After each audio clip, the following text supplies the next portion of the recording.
Halo guys, kembali lagi bersama kami di channel Arafi. Bagaimana kabar kalian? Semoga baik-baik saja dan semoga kalian semua dijauhkan dari kata sakit.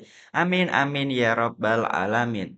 Kabar yang viral ya, seperti sebelumnya dikabarkan kalau Kang Deddy Mulyadi sempat bersih tegang atau berseteru teman-teman dengan salah satu mantan Kejaksaan Agung yang berakhir dengan kericuhan teman-teman. Akhirnya mantan Kejaksaan Agung tersebut meminta maaf kepada Kang Deddy Mulyadi. Namun tentu saja Kang Deddy Mulyadi tidak diam begitu saja. Kang Deddy Mulyadi dikabarkan berencana akan lapor kepada Kejagung untuk menyelamatkan sungai yang telah hilang. Sungai yang telah hilang ditelan oleh bangunan-bangunan liar yang ternyata dikabarkan kalau tanahnya tersebut disewakan oleh oknum-oknum yang kurang bertanggung jawab teman-teman. Seperti apa videonya? Ini dia. Baik Pak, pertama yang menurut saya dilakukan oleh kita hari ini adalah Bapak pasang patok nanti bareng PSDA, nanti dikawal oleh tim Provinsi Jawa Barat. Karena Provinsi Jawa Barat itu PSDA-nya sudah punya kerjasama dengan Marinir, punya kerjasama. Jadi ada pengawalan, jadi penataan, dia di PSDA dikawal. Maksud saya begini Pak, ini kita kan harus ada kepastian. Nah jaringan jalan jalur sungai yang PJT itu di mana? Menurut saya harus segera kita dampingi Pak. Kalau perlu biaya operasional kita juga nyiapin untuk dipatok Pak. Kasih tanda jalurnya di mana saja terus semuanya sehingga nanti terpetakan di data map kita ini kelihatan. Jadi kalau klik sungai PJT itu ini loh alirannya. Kemudian sungai yang dari BPWS ini, PSDA itu ini.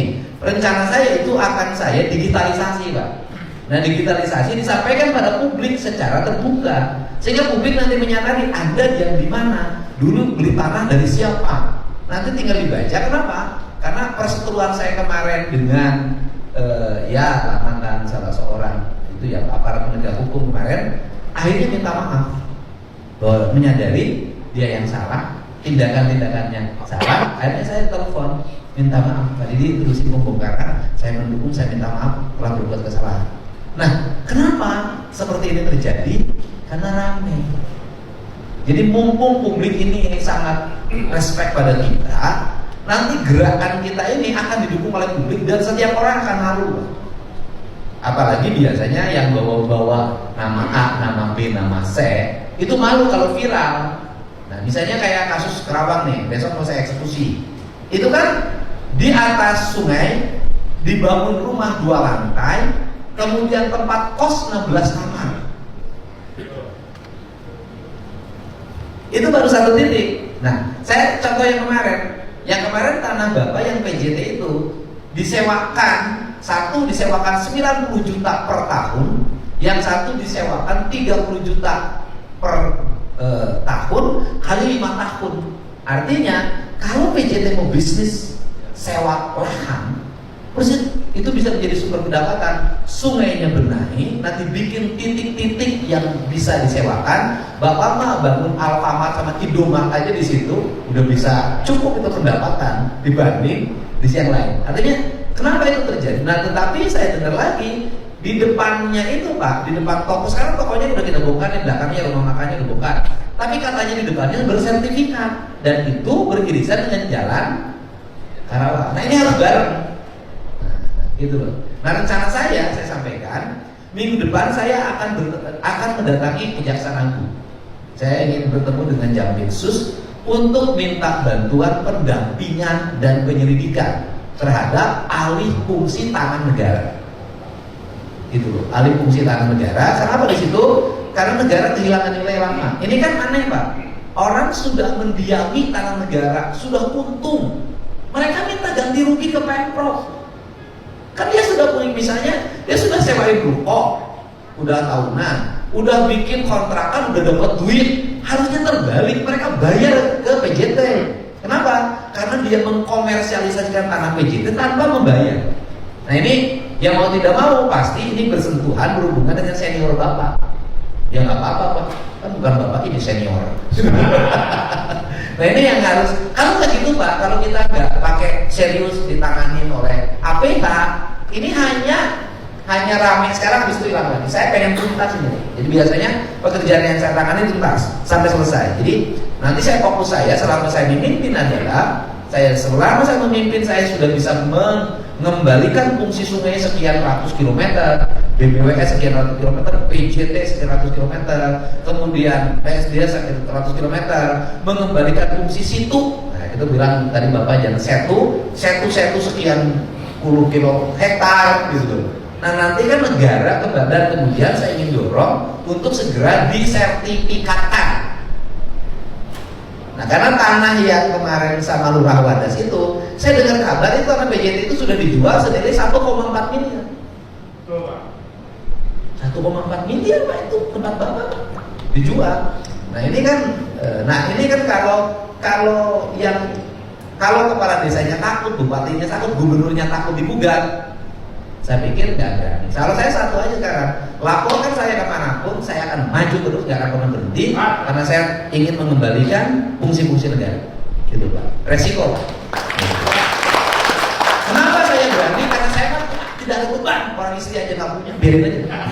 Nah itu ya guys ya, sikap tegas yang diambil oleh Kang Deddy Mulyadi demi menyelamatkan tanah milik negara teman-teman. Demi mencegah banjir, demi memulihkan sungai yang tengah hilang teman-teman. Bayangkan saja bangunan yang dibangun sampai 2 lantai di atas sungai dan kos-kosan atau kontrakan 16 pintu yang dibangun di atas sungai di tanah milik negara yang seharusnya tanah tersebut bisa digunakan untuk aliran sungai demi menjaga keselamatan masyarakat di sekitar supaya tidak terjadi banjir teman-teman.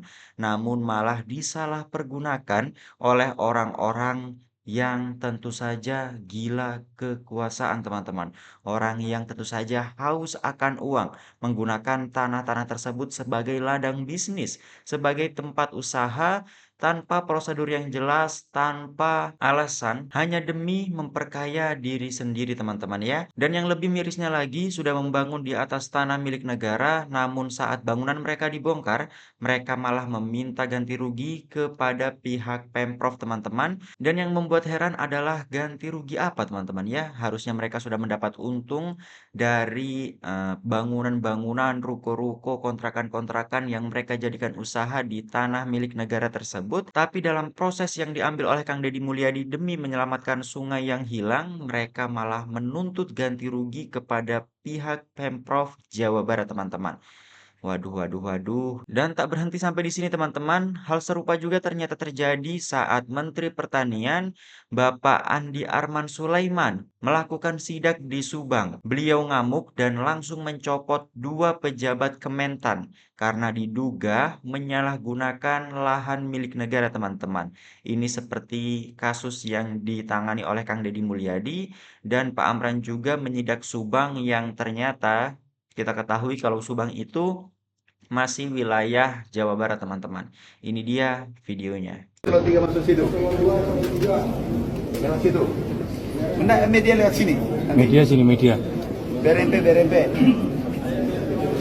Siap. Semua BRMP masuk sana ke kanan. Nah, sana oke. BRMP masuk semua. Yang tidak masuk berarti bukan eselon 2, eselon 3. Aku cabut SK-nya. Kalau dia tidak masuk. Nah, sini.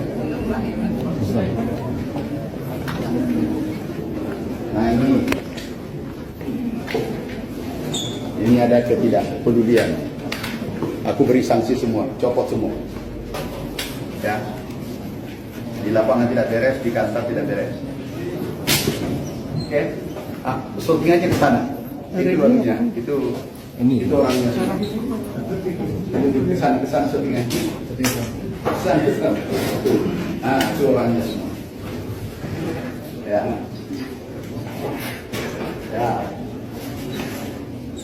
Oke.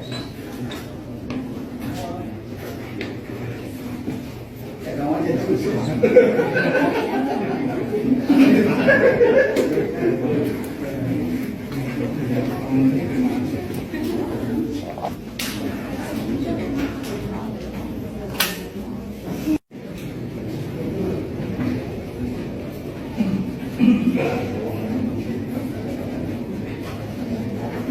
Sini, aku serahkan. SK. Ini pertama saya lakukan menyerahkan SK, dan ini nanti ini awal hari baik hari ini kan, hari baik ya. Inilah hadiah pahlawan, hari pahlawan. Pahlawan kita nyawanya diserahkan untuk Republik Indonesia. Kita cuma menyerahkan SK terlalu kecil, ya. Oke.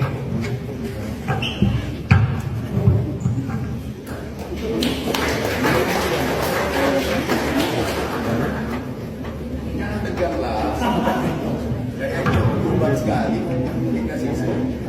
Jabat di sini Pak, tadi katanya ada yang mau dicopot itu gimana Pak ceritanya? Bukan, sudah dicopot. Sudah, SK-nya sudah serahkan. Karena yang pertama adalah kami perintahkan ada bibit unggul dan metode yang baik kami terapkan, hasilnya sangat bagus, itu di atas 10 ton. Ini belum dilakukan, hanya 1 hektar. Yang kedua, lahan kita 300 disewakan pada orang. Ini nggak benar. Kita ini punya teknologi, punya alat, macam-macam kita miliki. Teknologi, sumber daya manusia, lahannya ada, tapi disewakan pada orang. Ini tidak benar. Kami minta seluruh UPT se-Indonesia menanam bibit benih terbaik dan harus terbaik daripada lingkungan. Teknologi terbaik, katakanlah ayam, petelur atau pedaging terbaik, perkebunan terbaik, kakao mente harus terbaik, kopi terbaik, beri percontohan kemudian dibagikan pada masyarakat secara. Nah, itu ya teman-teman ya. Melihat hal-hal seperti ini tentu saja kita sebagai masyarakat Indonesia sangat berharap ya kalau penggunaan tanah-tanah milik negara yang digunakan secara tidak semestinya ya, secara ilegal teman-teman, agar cepat dihentikan. Tidak cuma di Jawa Barat, namun di seluruh Indonesia teman-teman.